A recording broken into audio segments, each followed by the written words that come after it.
आज की कहानी एक ऐसी साजिश की कहानी है कि इसमें जो क्राइम हुआ वो तो खौफनाक है ही है, लेकिन इस क्राइम को करने की जो वजह थी वो उससे कहीं कहीं ज़्यादा खौफनाक है।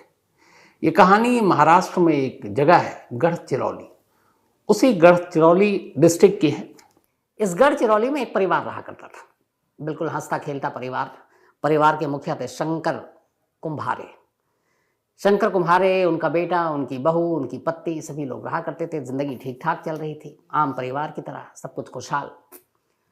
लेकिन फिर होता यह है कि सितंबर के दूसरे हफ्ते में अचानक शंकर कुम्हारे बीमार पड़ जाते हैं, बिल्कुल हट्टे कट्टे ठीक ठाक। उनके पूरे बदन में तेज दर्द, सर में दर्द, लगा कि नॉर्मल है, मौसम बदलता है। लेकिन अगले दिन उनकी वाइफ, उनको भी वही प्रॉब्लम शुरू, अचानक वही बीमारी शुरू। विजया कुम्हारे, शंकर की वाइफ का नाम था विजया।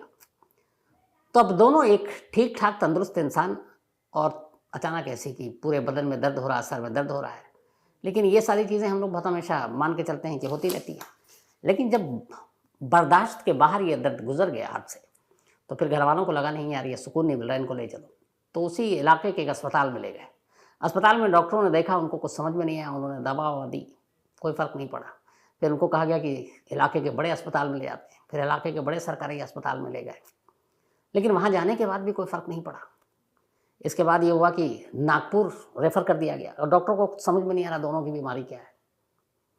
नागपुर भेज दिया गया, लेकिन कोई आराम नहीं, कोई राहत नहीं, कोई हालत में सुधार नहीं। और ये होते होते तारीख आई 20 सितंबर, 20 सितंबर को अचानक शंकर कुम्हारे की डेथ हो गई। तो यहाँ मौत का रहस्य, परिवार के 5-5 लोगों की जान की वजह क्या है वो तो आप आगे जान ही जाएंगे। 20 तारीख को शंकर कुम्हारे की मौत हुई, और उसके बाद उनकी पत्नी, जिनका नाम विद्या कुम्हारे, बल्कि विजया कुम्हारे, उनकी मौत हो गई। अब कुछ दिनों के अंदर अंदर पति पत्नी दोनों की एक घर के अंदर मौत, और अजीब बीमारी जिसको कुछ समझ में नहीं आया, तेज बदन, हाथ में दर्द। लोगों को लगा कि पता नहीं कुछ हो सकता है, रिश्तेदारों को भी, मातम पुरसी के लिए बहुत तमाम रिश्तेदार भी घर आने शुरू हुए। लेकिन अभी लोग जैसे ही घर आने शुरू हुए, तभी जो शंकर कुम्हारे का बेटा था, अब उसको सेम वही तकलीफ शुरू हो गई। उसके हाथ पैर में भी दर्द, उसके सर में भी दर्द, और कोमल उसका नाम, बल्कि बेटी शंकर कुम्हारे की शादीशुदा बेटी, उसके भी तमाम वही तकलीफें। बर्दाश्त हुआ नहीं, उसको भी अस्पताल में ले जाया गया। वहाँ ले जाने के बाद उसकी भी अब हालत ठीक नहीं। अब वो अस्पताल में है, इसी दौरान में पता चला कि शंकर कुम्हारे की साली, यानी कि उनकी बेटी की मौसी, उसे भी सेम वही बीमारी, हाथ पैर में अचानक दर्द, सर में दर्द। तो अब ये एक ही घर के अंदर चौथा पेशेंट, चौथी मरीज, एक ही सिम्टम, एक ही तरह की बीमारी। चूंकि उधर माँ बाप की डेथ हो गई थी, शंकर और उनकी पत्नी की, विजया की, तब उनकी बेटी और फिर मौसी बेटी की ये बीमार पड़े। तो लगा कि क्या अचानक इस घर में हो गया है। लेकिन इसके बाद यहीं पे मामला रुका नहीं। अब जो उनकी मौसी थी, उनके एक और बच्चे, उसकी भी तबीयत वैसे ही बिगड़ने लगी, सेम सिम्टम। अब 2 लोगों की मौत हो चुकी है एक ही तरह की बीमारी से, और 3 लोग अब उसी बीमारी के चपेटे में हैं, और तीनों अस्पताल में। और पिछला ये इतिहास ये बता रहा है कि वो भी अस्पताल में गए, 3-3 अस्पताल बदला, लेकिन कोई फ़र्क नहीं पड़ा, हालत में कोई सुधार नहीं आई। तो आखिर ऐसी कौन सी रहस्यमय बीमारी थी।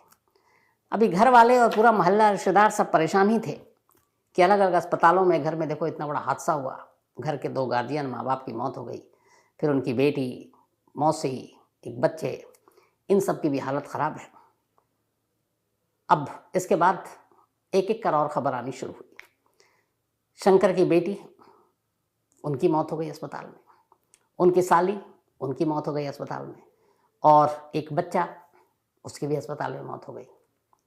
20 सितंबर से शुरू हुआ ये मौत का सिलसिला 10 अक्टूबर तक चला। ये अभी अक्टूबर का महीना चल रहा है। अब 20 दिन के अंदर अंदर एक ही परिवार के 5 लोगों की मौत हो गई। पूरा परिवार, पूरा खानदान हैरान। डॉक्टर भी किसी की बीमारी के बारे में कुछ पता ही नहीं कर रहे हैं।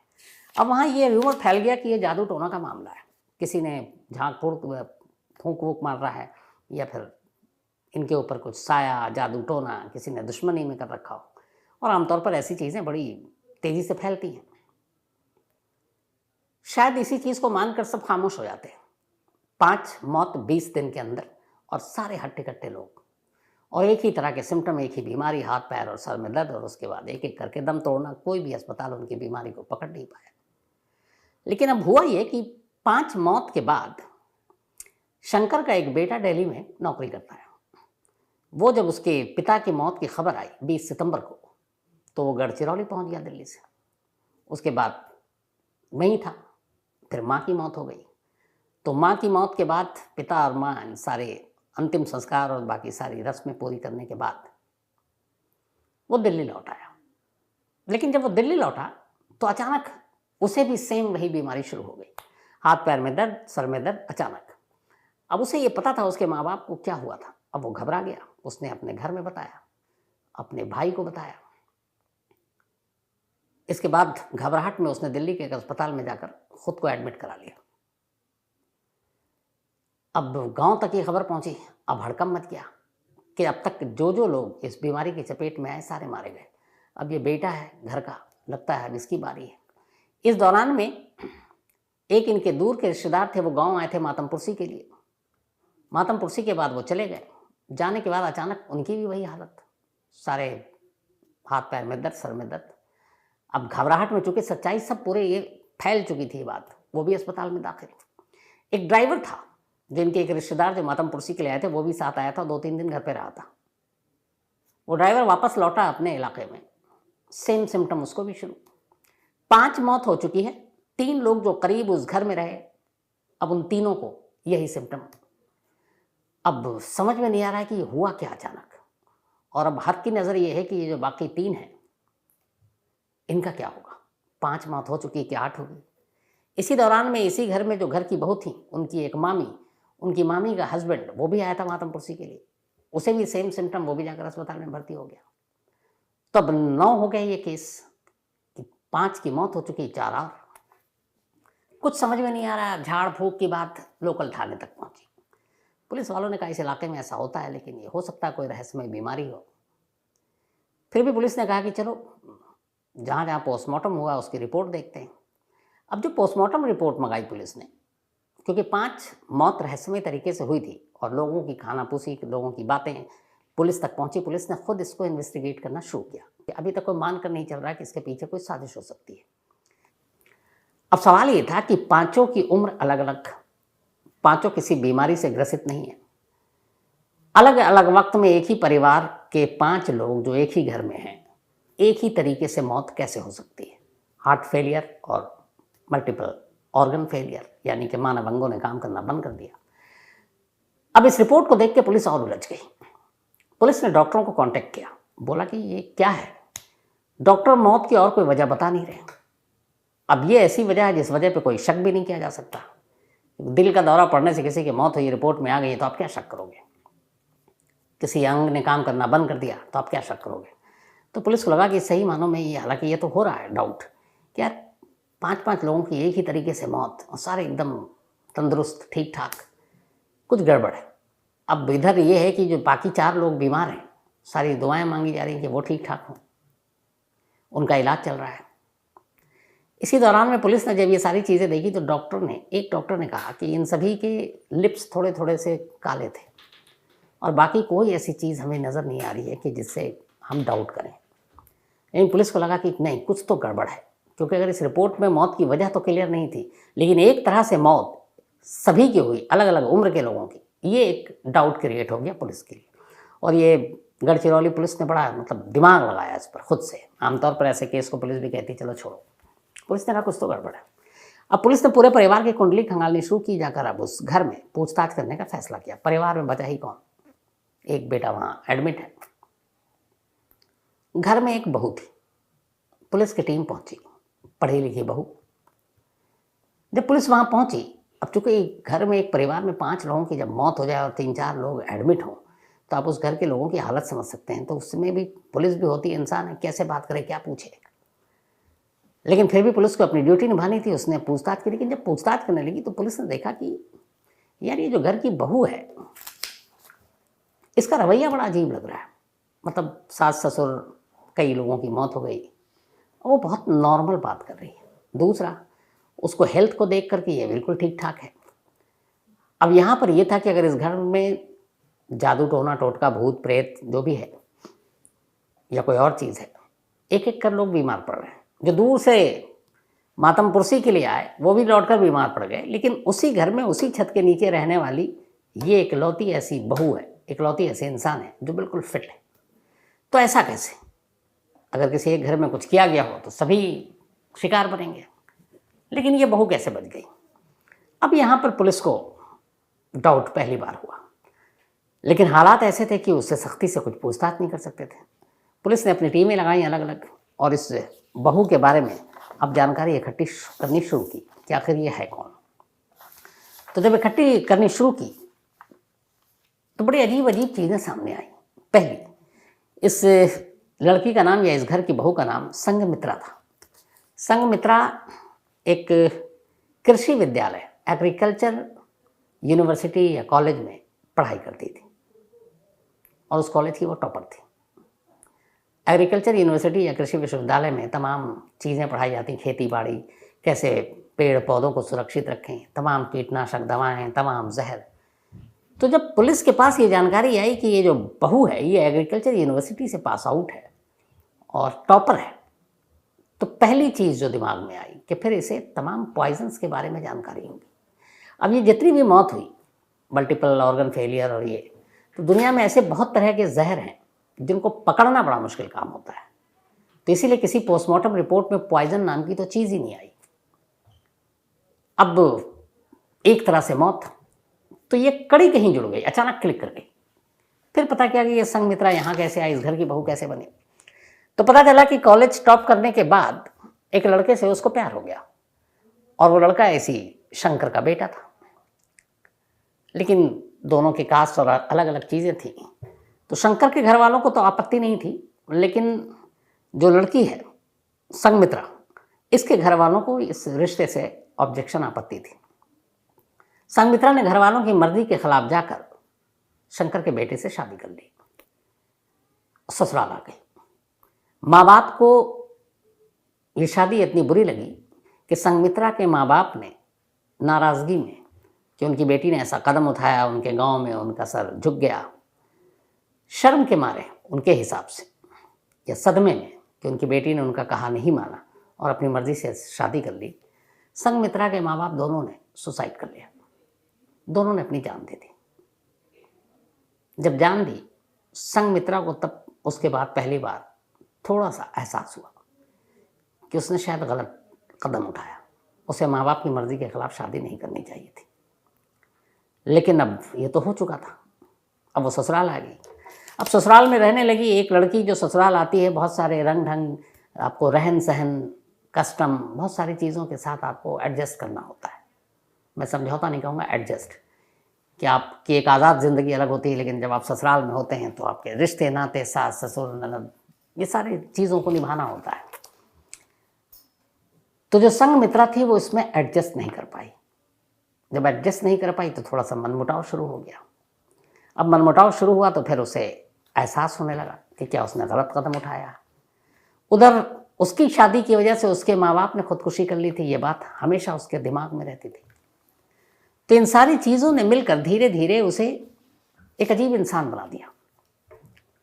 उसे लगा कि जिस वजह से मेरे माँ बाप ने अपनी जान दे दी और मैंने अपनी खुशी के लिए जहाँ आई हूँ, मुझे वहाँ भी खुशी नहीं मिल रही है, और शायद इन सब चीज़ों के लिए बहुत तरीके रास्ता निकाल सकती थी, लेकिन उसने कहा कि नहीं, ये गलत किया है।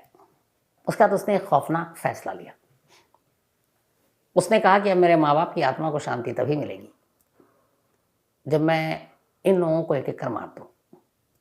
अभी पता नहीं कहाँ, कैसे, क्या वजह, कितना आप इसको जस्टिफाई, मतलब एक बेवकूफ़ी वाली बात, लेकिन वो कहते हैं कि जब क्राइम करता है तो आदमी दिमाग अंधा हो जाता है। इस दौरान में उसकी एक मामी है, मामी भी उसको मिलती है, और मामी का इशू ये था कि जिस जगह पे शादी की थी संघमित्रा ने, वहाँ पे कुछ ज़मीन का झगड़ा चल रहा था संघमित्रा के ससुराल वालों से। मामी चूँकि करीब थी संघमित्रा की और मामी ही एक अब उसकी खानदान में इकलौती थी। माँ बाप की खुदकुशी के बाद सभी ने संघमित्रा से अपने रिश्ते तोड़ लिए थे। तो अब मामी उसके करीब आ गई, उसकी इमोशन, उसकी हमदर्दी का फ़ायदा उठाया, और फिर ज़मीन का मसला था। तो संघमित्रा ने उसको अपनी सारी चीज़ें बताई। उसने कहा, जिससे मैंने शादी की, मेरे माँ बाप ने खुदकुशी कर ली, यहाँ मुझे वो चीज़ें नहीं मिली, शादी के बाद ज़िंदगी बदल गई, मैं इन सब से आज़ाद होना चाहती हूँ, और ये आज़ादी तभी मिलेगी मैं जब सबको मार डालूँ। मामी का भी इसमें भला हो रहा था कि सब मर जाएंगे तो जो ज़मीन का झगड़ा है वो सब खत्म, ज़मीन हमारे से आएगा। मामी ने कहा, ठीक है, मैं तुम्हारे साथ हूँ। अब चूंकि संघमित्रा एग्रीकल्चर यूनिवर्सिटी से पढ़ी थी, सारे पॉइजन के बारे में जानकारी थी, नाम नहीं लूँगा, उसने एक पॉइजन को चुना। वो ऐसा पॉइजन था जो गंधहीन था, जिससे कोई स्मेल नहीं आती थी, जो रंगहीन था, जिसको किसी भी चीज़ में मिला दो उसका रंग दिखाई ही नहीं देगा, पानी में मिला दो तो पानी ही लगेगा। तो वो चूँकि एक एग्रीकल्चर यूनिवर्सिटी की थी और कीटनाशक और ऐसे जहर के बारे में जानकारी थी, तो उसने ऐसे ही एक पॉइजन को चुना। पॉइजन को चुनने के बाद अब उसका काम ये हो गया कि वो हर दिन थोड़ी थोड़ी मात्रा में पानी में, खाने में, चाय में, हर चीज़ में वो मिलाकर घर के जितने मेंबर थे सबको देती रहती। इत्तेफाक से शंकर की जो साली थी वो आई हुई थी सितंबर में, वहीं रह रही थी, उसने उनको भी देना शुरू किया, उनका बच्चा था उसको भी देना शुरू कर दिया, माँ बाप को भी दिया। पति घर में था नहीं, बाहर रहता था, भाई एक दिल्ली में रहता था, तो इन सबको देना शुरू कर दिया। धीरे धीरे धीरे उस जहर का असर होना शुरू हुआ, और सेकंड वीक ऑफ अक्टूबर के दूसरे हफ्ते में उस जहर ने अपना असर दिखाना शुरू किया। उसके सिम्टम वही थे जो शुरू में आपको बताए। इसके बाद एक एक कर 20 दिनों के अंदर संघमित्रा और उसकी मामी ने मिलकर 5 लोगों का कत्ल कर दिया। बाद में चूंकि अब ये पता चल गया कि ये पॉइजन था, तो जो और लोग अस्पताल में थे वहाँ फ़ौरन खबर की गई। तो अब तक तो यही पता नहीं था ये बीमारी क्या। जब पता चला कि इस नाम का ये पॉइजन दिया गया, तो डॉक्टरों को जब पता चला, उन्होंने उस हिसाब से उसकी ट्रीटमेंट शुरू की। तो अभी जो लेटेस्ट है वो रिपोर्ट वो ये है कि जो लोग, खासतौर पर 3 जो अस्पताल में हैं वो ठीक है, एक चौथा जो है वो इसी संघमित्रा की मामी का पति था। और ये जब सारी चीज़ें एक एक कर जब बाकी लोग एडमिट होने लगे, तो अचानक एक दिन उसने भी कहा कि मुझे ऐसे सिम्टम आ रहा है, हाथ पैर में, सर में तेज़ दर्द हो रहा है। सब लोग घबरा गए। अब उसको ले जाकर अस्पताल में एडमिट करा दिया। अब पुलिस जो तफ्तीश कर रही है, तो जब डॉक्टरों से पूछताछ की तो पता चला कि ये तो नॉर्मल है। तो ये ड्रामा करने के लिए अस्पताल में एडमिट हो गया कि मैं भी इसका शिकार हूँ। तो अब पुलिस फिलहाल ये जांच कर रही है कि क्या संघमित्रा और उसकी मामी के अलावा उसका ये जो मामा है, ये भी इस साजिश का हिस्सा है। क्या इसे पूरी जानकारी थी, या पहले थी या बाद में थी। तो उसी के बाद फिर उसकी गिरफ्तारी का भी जो है वो बारी आएगी। फिलहाल संघमित्रा और उसकी मामी दोनों पुलिस कस्टडी में, और ये केस परसों ही खुला है, क्योंकि अक्टूबर में ही ये सारी चीज़ें 20 सितंबर से शुरू हुई, 10 अक्टूबर तक मौत का सिलसिला चलता रहा। तो अब देखिए, एक टॉपर बहू एक घर की, जिसने पहले अपने माँ बाप को नाराज़ करके शादी की, फिर जिस माँ बाप की मौत के बाद ससुराल में रहने लगी, उस इश्क और ससुराल से भी उसका मतलब मन भर गया। चाहती तो ससुराल वालों को छोड़कर आराम से तलाक लेकर कहीं जा सकती थी, एक नई ज़िंदगी बसाती, आज़ाद रहना चाहती थी, आज़ाद रहती। लेकिन जब दिमाग जुर्म के रास्ते पर चलता है तो फिर सिर्फ बुरा ही सोचा जाता है। तो एक शादी के फैसले ने एक पूरे परिवार को उजाड़ दिया। ये थी आज की कहानी।